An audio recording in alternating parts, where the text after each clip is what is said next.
Untuk mengenang jasa-jasa para pahlawan yang telah gugur dalam perjuangan mempertahankan Indonesia, dilaksanakan upacara tabur bunga di Teluk Ambon.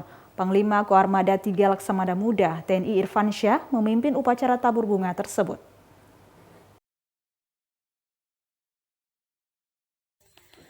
Upacara tabur bunga dalam rangka memperingati Hari Pahlawan 10 November kemarin dilaksanakan di atas geladak KRI Fathahillah 361. Bertindak selaku Inspektur Upacara Panglima Koarmada 3 Laksamana Muda TNI Irfansyah.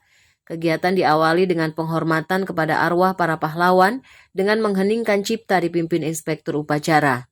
Usai mengheningkan cipta, acara dilanjutkan dengan pelarungan karangan bunga oleh Irup sebagai simbol penghormatan dan penghargaan kepada para pahlawan. Tabur bunga juga diikuti oleh undangan lainnya di KRI Fathahillah 361. Tabur bunga merupakan tradisi sekaligus simbol yang dilakukan untuk mengenang jasa-jasa para pahlawan. Dalam amanat singkatnya, Panglima Koarmada 3 Laksamana Muda TNI Irfansyah mengatakan, melalui peringatan Hari Pahlawan sebagai generasi penerus bangsa, wajib mewarisi semangat dan nilai-nilai kejuangan yang telah diberikan para pahlawan terdahulu. Kita melaksanakan upacara tabur bunga dalam rangka memperingati Hari Pahlawan 10 November tahun 2021 ini.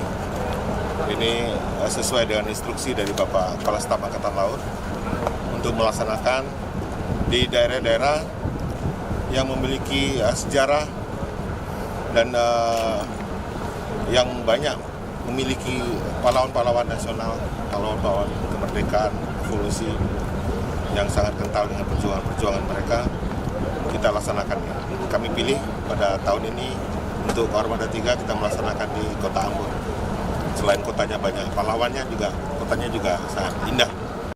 Panglima Koarmada 3 juga mengajak generasi bangsa untuk menjadikan momentum Hari Pahlawan bersama bahu-membahu dengan memberikan kontribusi bagi bangsa dan negara sesuai kemampuan dan profesi masing-masing.